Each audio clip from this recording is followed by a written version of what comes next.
The bridge of the Zeltharian command ship buzzed with tension as Admiral Vextar stared at the tactical display. Red dots representing enemy vessels filled the screen like angry stars. His reptilian features twisted into a grimace as another one of his cruisers exploded in the distance, its death lighting up the darkness of space. "How many ships have we lost today?" he asked his aide, though he already knew the answer would be painful. 17, Admiral. The Hive Collective lost 23 of their bioships. 3 years. 3 long years of this brutal war, and neither side could claim victory. The insectoid Hive Collective fought with the fury of a disturbed nest, their organic ships capable of healing themselves and striking with coordinated precision. But the Zeltharian Empire had superior energy shields and plasma weapons that could melt through most armor. Both fleets were shadows of their former glory. What had once been massive armadas numbering in the thousands now barely scraped together a few hundred ships each. The war was bleeding both civilizations dry. On the other side of the battlefield, Hive Queen Zergeth felt the deaths of her children through the bioelectric link that connected all her ships. Each destroyed vessel took with it dozens of her offspring, their final screams echoing through her mind. Her compound eyes reflected the explosions outside as she calculated their chances of survival. The math was simple and terrible. At this rate of loss, both species would destroy each other completely within another year. Neither could retreat without losing face, and neither could continue fighting without facing extinction. Far from the battle, in a different star system entirely, Captain Jake Morrison stood on the bridge of the USS Liberty. The human destroyer was small compared to the massive alien warships, but it was built for a different kind of war, where alien ships were elegant and graceful. The Liberty was practical and deadly, Captain. "We're receiving a priority transmission from the Galactic Council," reported Communications Officer Danny Clark. Morrison nodded. The Galactic Council rarely contacted humanity directly. Most alien species still saw humans as newcomers, barely 2 centuries into space travel. They had technology that seemed primitive compared to energy shields and plasma cannons. The main screen flickered to life, showing the tall, feathered form of Mediator Quindal. The Aryan diplomat's bird-like features looked strained as he spoke. "Captain Morrison, the Galactic Council formally requests human intervention in the Kepler 442 conflict. The situation has become desperate." Morrison raised an eyebrow. In all his years of service, he had never heard of the Council asking for human help. Usually they treated Earth's military as an amusing curiosity. "What exactly are you asking us to do, Mediator?" "Stop the war before both species destroy themselves completely. We have tried diplomatic solutions for 3 years. Neither side will listen to reason." Lieutenant Commander Amy Rodriguez looked up from her tactical station. "Sir, I've been monitoring the battle reports. Both fleets are down to maybe 300 ships each. They started with thousands." Commander Pete Williams, the ship's strategic officer, pulled up a holographic display showing the war zone. "The Zeltharians have better shields and weapons, but they're rigid in their tactics. The Hive uses swarm attacks and their ships can heal damage, but they rely too much on group coordination." Morrison studied the display. Both alien militaries followed patterns that had worked for them for thousands of years. The Zeltharians fought in formal battle lines with honor and ceremony. The Hive attacked in coordinated waves, each ship linked to the collective mind. "What makes the Council think we can succeed where they failed?" Morrison asked. Quindal's feathers ruffled with embarrassment. "Your species has a reputation for unconventional solutions to military problems. The Council believes fresh perspective might end this conflict." Morrison almost smiled. Unconventional solutions was diplomatic language for humans fight dirty. Most galactic species had evolved past what they considered primitive warfare. They had rules, traditions, and honor codes that governed how battles were fought. Humans still use kinetic weapons, actual projectiles that hit targets with physical force rather than energy beams. They employed chemical explosives, nuclear warheads, and tactics that other species found brutally effective, but somehow uncivilized. "How many ships can you spare for this mission?" Quindal asked. "Just the Liberty," Morrison replied. The Mediator's feathers stood up in shock. "1 ship. Captain, there are over 600 alien vessels in that system. 1 ship is what you get," Morrison said calmly. "We'll leave within the hour." Chief Engineer Lisa Turner looked up from her console. "Captain, the experimental fusion drive is ready. We can reach the Kepler system in 12 hours. Morrison nodded. The Liberty's crew was small but experienced. Unlike the massive alien crews that numbered in the thousands, the human ship operated with just 80 people. Every person had multiple specialties and could adapt to changing situations quickly. Dr. Chris Palmer, the medical officer, finished his pre-mission equipment check. Human physiology was different from most alien species. Where others might be limited by their biology during combat stress, humans had evolved to function under extreme pressure.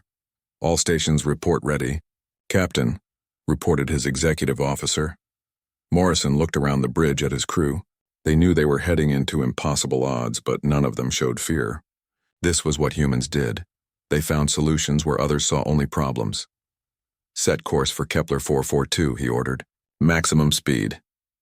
The Liberty jumped to hyperspace, its destination a war zone where two ancient civilizations were destroying each other. As the ship traveled through the twisted space between stars, automated systems across both alien fleets detected the approaching vessel. Warning signals began broadcasting across all frequencies in dozens of alien languages. The message was simple but would soon prove prophetic. Alert! A human warship has entered the battlefield. Admiral Vextar received the warning on his command ship but dismissed it. One primitive human vessel against hundreds of advanced alien warships seemed like a joke. He had more important concerns than a single enemy ship. Hive Queen Zergeth's collective mind processed the information and filed it away as unimportant. Her bioships were evolved for warfare against energy weapons and coordinated tactics. What could one small ship do against her swarm? Neither alien commander realized they were about to learn why humans had earned their reputation for unconventional solutions. The galaxy was about to discover that sometimes the most primitive approach was also the most deadly. The war that had raged for 3 years was about to end in a way no one expected. The USS Liberty dropped out of hyperspace at the edge of the Kepler 442 system, with a flash of twisted light. Immediately, both alien fleets stopped firing at each other. Hundreds of sensors turned toward the newcomer, scanning the small human vessel with curious intensity. On the bridge of the Eternal Dominion, Admiral Vexatar studied the readings with growing confusion. The human ship was tiny compared to his cruisers, barely the size of a Zeltharian fighter escort. Its hull was made of simple metal alloys rather than the advanced composite materials that most species used. "What are those weapon signatures?" asked his tactical officer, pointing at the scan results. "Kinetic projectile systems," Vextar replied with amusement. "They still use solid ammunition that physically hits the target." "How primitive." Across the battlefield, Hive Queen Zergeth examined the Liberty through the compound eyes of her bioships. The human vessel had no energy shields, no plasma cannons, and no gravity manipulators.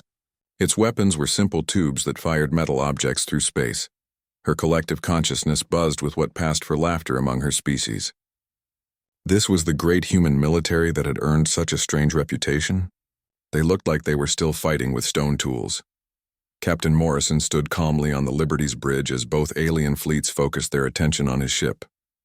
The main view screen showed the massive scope of the battle zone, debris from thousands of destroyed vessels, floating in a graveyard that stretched across millions of kilometers.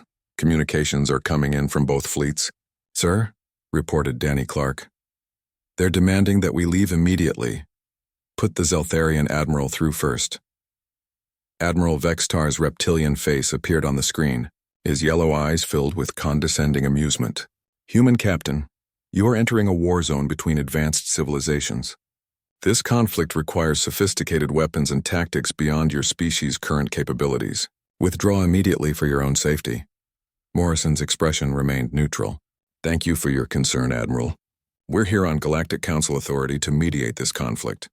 "Mediate?" Vextar's laugh was like gravel scraping on metal. "Child, we are fighting with energy weapons that can boil oceans and shields that can deflect the power of stars. Your little ship with its metal bullets would not survive 5 minutes in real combat."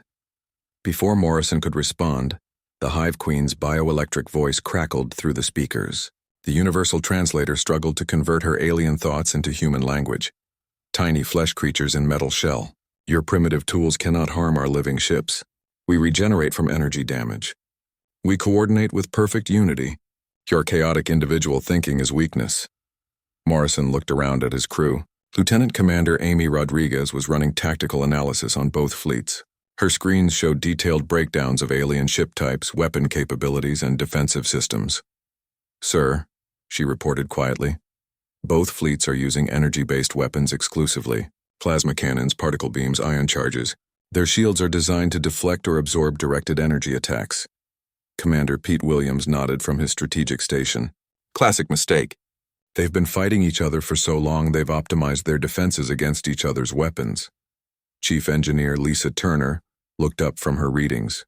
"The fusion drive is operating perfectly, Captain. All weapon systems are ready." Morrison turned back to the alien commanders.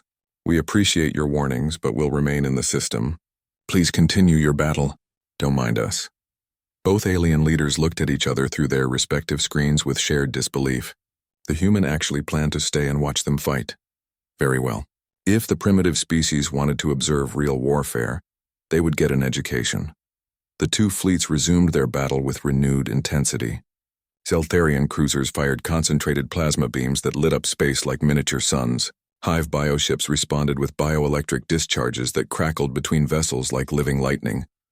Energy shields flared and sparked as they absorbed tremendous amounts of directed power. Damaged ships fell back to let their defenses recharge while others moved forward to continue the assault. It was a dance of destruction that both sides had perfected over thousands of years. Morrison watched the light show with professional interest. "Fascinating how they've ritualized warfare. Look at those formations.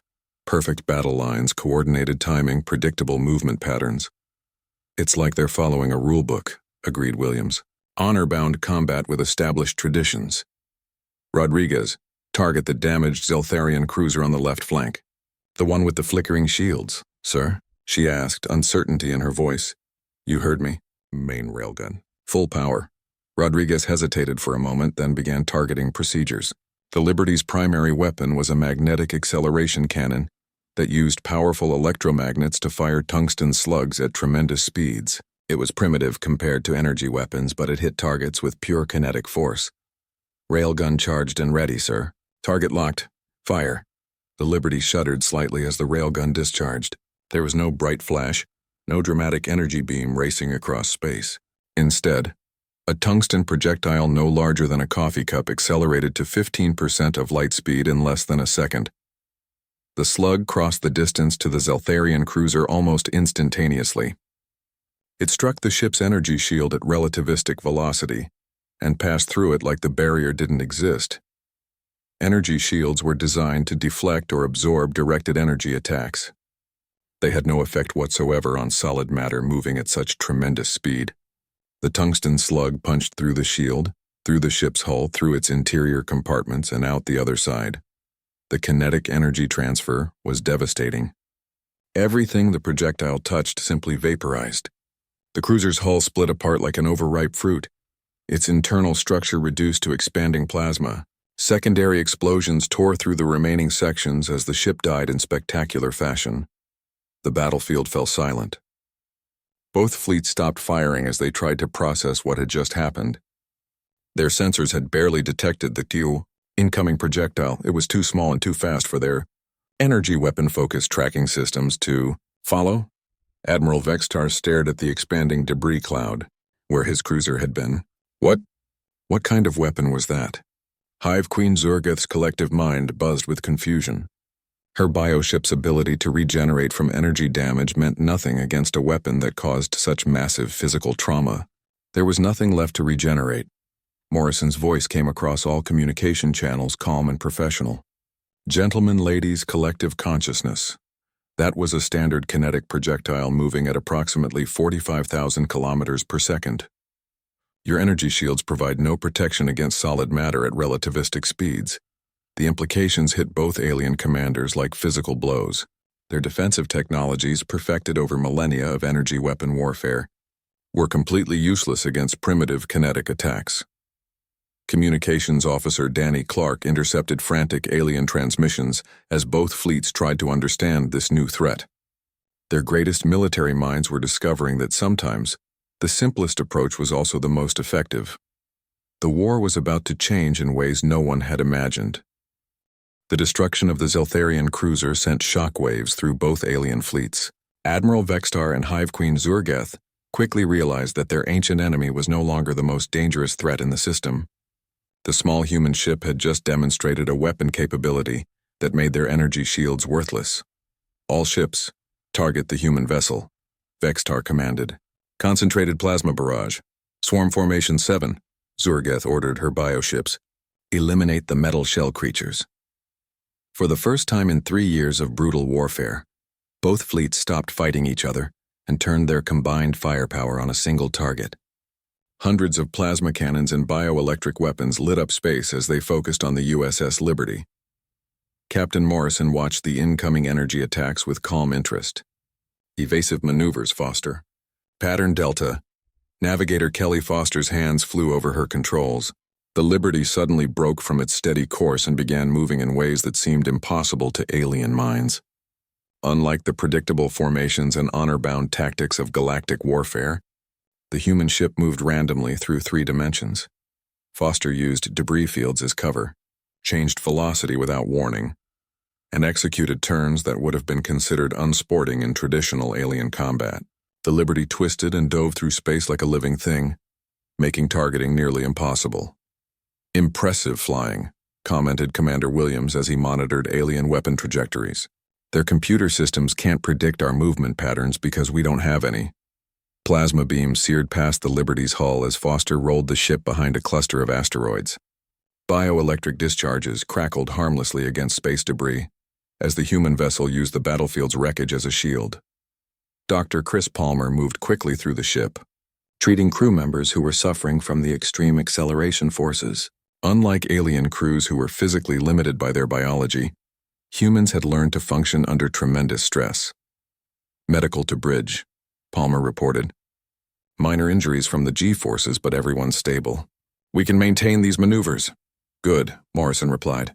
"Rodriguez, prepare missile spread. Pattern Alpha 7, aye sir. Loading nuclear-tipped kinetic penetrators." The alien commanders watched in growing confusion as the human ship began launching dozens of small objects. Unlike their guided energy weapons, these primitive missiles moved in seemingly random patterns through space. "What kind of guidance system are they using?" demanded Admiral Vextar. "Their flight paths make no sense." His tactical officer studied the sensor readings. "Sir, they appear to be using unpredictable course corrections and electronic countermeasures.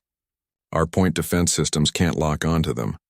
The missiles were not following any tactical doctrine that either alien species recognized. Some flew in straight lines, others corkscrewed through space, and still others changed direction randomly every few seconds. Each warhead was programmed with independent targeting parameters and decision-making capability. Weapons Officer Marcus Brown coordinated the attack from his station. Where alien weapons relied on energy that could be predicted and intercepted, human ordnance carried physical warheads that would detonate whether or not they were detected first. The first missile struck a Zeltharian destroyer.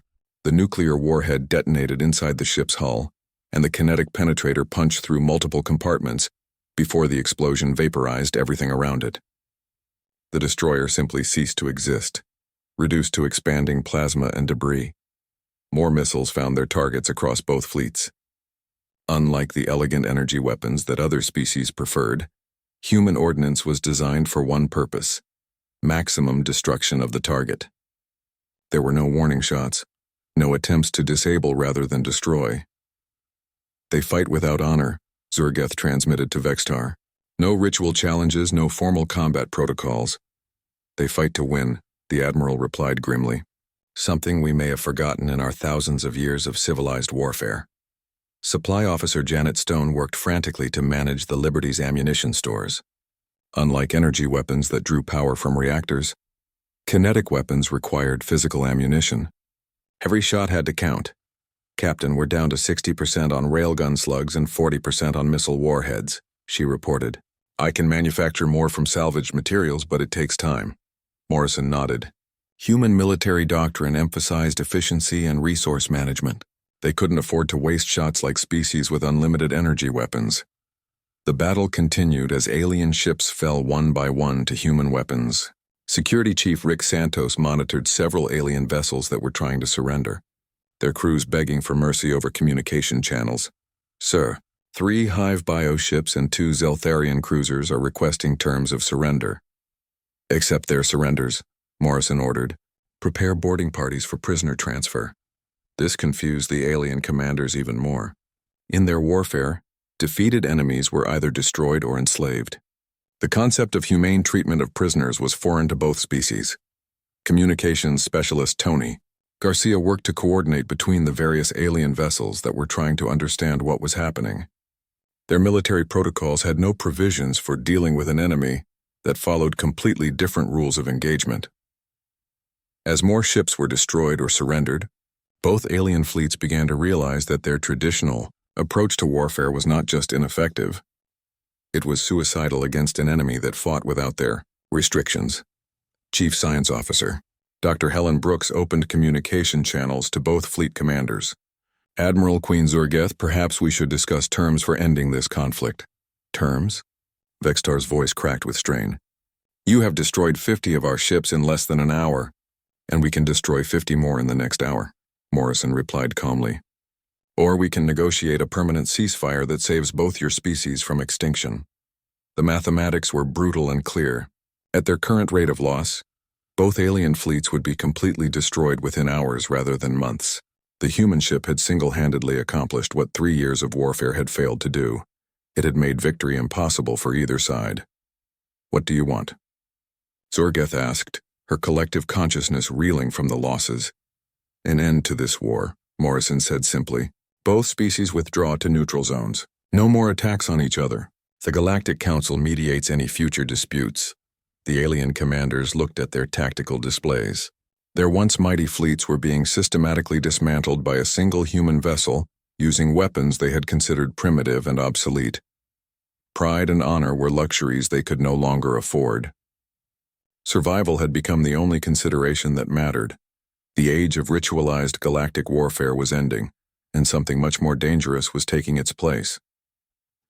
The battle reached its most desperate phase as Admiral Vextar and Hive Queen Zurgeth realized their only chance of survival was to work together. For the first time in 3 years of bloody warfare, the ancient enemies began coordinating their attacks against the human ship. All remaining vessels. Formation Gamma 9, Vextar transmitted to both fleets. Zeltharian energy shields will provide cover for Hive bioships to close to contact range. Acknowledged, Zurgeth replied through bioelectric pulses. Our regenerative hulls will absorb damage while your plasma weapons provide covering fire. It was a desperate strategy born from mutual destruction, but it represented the combined tactical knowledge of two civilizations that had been perfecting warfare for thousands of years. Nearly 200 ships began moving in precise coordination toward the lone human destroyer. On the Liberty's bridge, communications specialist Tony Garcia intercepted their battle plans and quickly analyzed the alien strategy. Captain, they're using Zeltharian shields to protect Hive bioships during approach. Once the organic vessels get close, they plan to use boarding swarms while the energy weapons provide suppressing fire. Morrison studied the tactical display. The combined alien formation was impressive, elegant, coordinated, and theoretically sound. It was also completely predictable. They're still fighting like they always have, he observed. Formal tactics, established patterns, everything by the book. Commander Pete Williams nodded from his strategic station. 3,000 years of military tradition is hard to break even when facing extinction. Morrison turned to his weapons officer. Brown, deploy brilliant pebbles. Full spread. Marcus Brown's fingers moved across his control panel, accessing one of humanity's most devastating space warfare concepts. The Liberty's cargo bay opened and began releasing what appeared to be clouds of harmless debris. Brilliant pebbles away, sir. 30,000 units deployed in expanding sphere formation. Dr. Helen Brooks explained the physics to the alien commanders over open communication channels, her voice carrying the calm tone of a university lecturer. Gentlemen, you're looking at our answer to mass formations. Each pebble is a tungsten marble accelerated to 12% of light speed. At that velocity, kinetic energy makes even small objects into devastating weapons. The alien fleets watched their sensors in growing horror as thousands of tiny objects spread out between them and the human ship. Each projectile was no larger than a child's marble, but moving at nearly 40,000 kilometers per second. Admiral Vextar's tactical officer ran quick calculations and felt his blood turn cold. Sir, The combined kinetic energy of that cloud exceeds the total firepower of our remaining fleet. The Zeltharian formation began to break apart as ship commanders realized their energy shields offered no protection against physical projectiles at relativistic speeds. Their elegant battle plan became a death trap as the expanding cloud of brilliant pebbles approached. Evasive maneuvers, Vextar shouted, but it was too late. The laws of physics don't care about military tactics or honor codes. The first pebbles struck the leading Zeltharian cruisers, punching through their energy shields like they were made of soap bubbles. Each tiny projectile carried enough kinetic energy to vaporize everything it touched, creating expanding cavities of superheated plasma inside the alien hulls. Ship after ship began breaking apart as the pebble cloud swept through their formation. The beautiful, coordinated attack dissolved into chaos as vessels desperately tried to avoid the unstoppable projectiles. The Hive bioships fared no better. Their ability to regenerate from energy weapon damage became meaningless when faced with massive kinetic trauma. Organic hulls that could heal from plasma burns were simply shredded by the high-velocity impacts at Hive. Queen Zurgath felt the deaths of her children through their bioelectric links as dozens of ships were destroyed in seconds. Her collective consciousness reeled from the feedback as entire swarms were wiped out by weapons they couldn't even see. Coming Security Chief Rick Santos coordinated rescue operations as several alien vessels managed to avoid the worst of the pebble cloud but were left crippled and helpless. Following human military law, the Liberty began accepting surrender from any ship that ceased hostile actions. Captain, we have 43 alien vessels requesting immediate surrender, Santos reported. Their life support systems are failing. Grant all surrenders, Morrison ordered. Medical teams prepare for alien casualties. Dr. Chris Palmer quickly organized treatment for wounded aliens alongside injured humans. The concept of providing medical care to enemy combatants was strange to both alien species. But human military doctrine required humane treatment of all casualties. Supply Officer Janet Stone worked frantically to manufacture additional ammunition from the debris of destroyed ships. The brilliant pebbles had been devastatingly effective, but they had also depleted a significant portion of the Liberty's kinetic weapon stores. Engineering teams are recovering tungsten and other metals from the wreckage, she reported. We can manufacture more railgun slugs and missile warheads, but it takes time. Navigator Kelly Foster continued her unpredictable evasive patterns as the remaining alien ships tried desperately to target the human vessel. Their energy weapons lit up space around the Liberty, but the ship's random movements made accurate targeting nearly impossible. They're still trying to use energy weapons, Foster observed, even after seeing what kinetic projectiles do to their defenses. Tradition dies hard, Morrison replied. Some species take thousands of years to adapt to new realities. The battlefield had become a graveyard of alien military might. Ships that had been the pride of two galactic civilizations floated as twisted wreckage, their crews dead or surrendering. The combined fleets that had fought for 3 years were being destroyed in a matter of hours by a single human. Destroyer Communications Officer Danny Clark monitored the flood of alien transmissions as both fleets began broadcasting desperate calls for ceasefire. The proud warriors who had scorned human military capabilities were now begging for mercy. Admiral Vextar is requesting immediate negotiations, Clark reported. Hive Queen Zurgath is transmitting unconditional surrender. Morrison looked around his bridge at the crew who had just redefined galactic warfare. They had proven that sometimes the most primitive approach was also the most effective. While other species had spent millennia perfecting energy weapons and defensive shields, humans had continued to develop kinetic weapons that simply ignored advanced defenses. Open channels to both fleet commanders, he ordered. The main screen split to show both alien leaders. Admiral Vexistar's reptilian features showed exhaustion and defeat, while Hive Queen Zurgath's compound eyes reflected the fires of her dying fleet. Gentlemen, Your Majesty, Morrison began formally, I believe we have established that continued combat is not in anyone's best interest. Shall we discuss terms? The age of energy weapon supremacy was over. The galaxy was about to learn that human military doctrine was not primitive. It was simply different. And in warfare, different could be the most dangerous advantage of all. The USS Liberty floated alone among the wreckage of two once mighty fleets, its hull scarred but intact. Around the human destroyer, the debris of hundreds of alien warships drifted in expanding clouds of twisted metal and organic matter. The 3-year war that had consumed entire star systems had ended in less than 6 hours. Captain Morrison stood on his bridge watching rescue shuttles move between the wrecked vessels. His crew worked efficiently to save alien survivors, following human military protocols that treated all casualties with equal care, regardless of species or allegiance. Admiral Vextar appeared on the main screen, his proud reptilian features now showing only exhaustion and defeat. Behind him, his command bridge sparked with damaged systems and injured crew members. Of his original fleet of 300 ships, only 23 remained capable of basic function. "Captain Morrison," the Admiral began, his voice stripped of its earlier arrogance, "I formally surrender what remains of the Zeltharian battle fleet to human authority." On a second screen, Hive Queen Zurgeth's bioelectric voice crackled through the universal translator. Her collective consciousness had been shattered by the loss of so many bioships, each death creating feedback that wounded her mind. "The collective submits to human dominance," she transmitted painfully. "Our swarms are broken. Our unity is damaged. We cannot continue." Morrison's response surprised both alien commanders. "I don't want your surrender. I want your cooperation in ending this war permanently." "What do you mean?" Vextar asked, confusion replacing his despair. Morrison gestured to the tactical display showing the devastated battlefield. "Look around you. Both your civilizations are bleeding to death. Another year of this war and neither species would survive. That's not victory for anyone." Dr. Chris Palmer's voice came over the ship's communication system. "Captain, we have alien wounded being brought aboard. Request permission to use emergency medical protocols.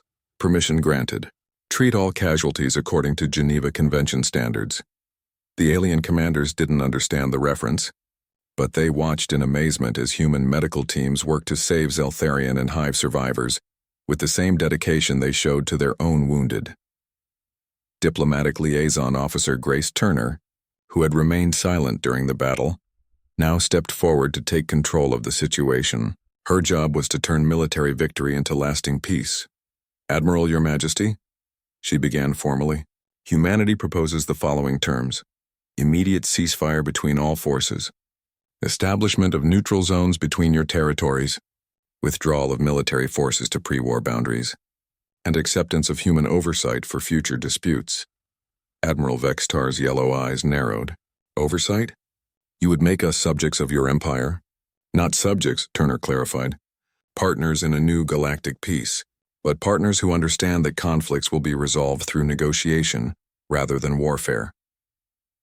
Hive Queen Zurgeth's damaged collective mind struggled to process this concept. "Your species does not seek to dominate the defeated?" "This is unusual." Morrison nodded. "Humanity learned long ago that lasting peace requires willing cooperation, not forced submission. We're not interested in ruling the galaxy. We just want it to stop destroying itself." Communications specialist Tony Garcia intercepted urgent transmissions from the Galactic Council. News of the battle's outcome was spreading rapidly through diplomatic channels, causing panic among species who had viewed human military capabilities as primitive. "Captain, the Council is requesting immediate conference. Multiple species are asking about human fleet deployments and military intentions. Tell them we'll attend a full Council session within the week," Morrison replied, "and that our intentions remain exactly what they've always been: peaceful coexistence with all species." Chief Engineer Lisa Turner reported from the engine room. "Fusion drive is operating normally, Captain. We can return to Earth whenever you're ready." But Morrison wasn't ready to leave. There was still work to do. Supply Officer Janet Stone had organized recovery teams that were salvaging materials from the destroyed alien ships. Following human military doctrine, they were also recovering alien casualties and personal effects for return to their homeworlds. "We've recovered over 3,000 alien survivors," she reported. "Both species are requesting transport home for their wounded." "Granted. We'll escort them to the edge of their respective territories." Security Chief Rick Santos coordinated the prisoner exchanges and repatriation efforts. Unlike the traditional alien practice of enslaving defeated enemies, humans followed strict laws about treatment of non-combatants and wounded personnel. As word of the battle spread throughout the galaxy, the response was immediate and dramatic. Species that had dismissed humanity as primitive newcomers suddenly found themselves reevaluating everything they thought they knew about military power. Fleet Admiral Kate. Johnson's voice crackled through subspace from Earth. Morrison, I'm reading reports that seem impossible. Did one destroyer really defeat 2 entire alien fleets? Confirmed, Admiral. Recommend immediate deployment of peacekeeping forces to strategic systems. The galaxy's military balance has shifted significantly. Understood.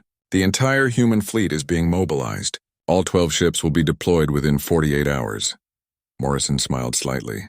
12 ships didn't sound like much compared to the thousands that other species could field. But the galaxy had just learned that numbers meant nothing against superior tactics and technology. The final irony was not lost on him.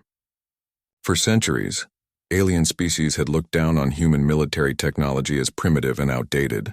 They fought with energy weapons, plasma cannons, and defensive shields that seemed far more advanced than simple kinetic projectiles. But they had forgotten the most basic principle of warfare. The weapon that hits the target is more effective than the weapon that looks impressive. Human railguns and missiles worked because they used physics rather than trying to circumvent it. Dr. Helen Brooks compiled her final battle report, documenting how human kinetic weapons had made alien energy shields obsolete overnight. The tactical implications would reshape galactic military thinking for generations to come. Captain, she reported, both alien species are requesting technical exchanges. They want to understand how kinetic weapons defeat energy defenses. Approved, but only for defensive applications. We're not in the business of teaching people how to kill each other more efficiently. As the Liberty prepared to depart the battlefield, automated beacons continued broadcasting the message that had started everything. Alert, a human warship has entered the battlefield. But now that warning carried a different meaning. It was no longer an announcement of humanity's arrival. It was a guarantee that conflicts would end quickly and decisively in favor of peace. The galaxy had learned that humans were not the primitive barbarians they had appeared to be. They were something far more dangerous, a species that had perfected the art of winning wars so completely that they could enforce peace through strength. Morrison's final log entry reflected on the day's events. Humanity had not sought galactic dominance, but they had achieved it through superior tactics and unwavering determination. The responsibility was enormous, but so was the opportunity to prevent future wars. The age of ritualized galactic warfare was over. The age of human peacekeeping had begun, and across the galaxy, every species was learning what it meant when humans decided that a conflict had gone on long enough. The stars themselves seemed quieter as the Liberty jumped to hyperspace, leaving behind a battlefield that would be remembered as the day warfare changed forever.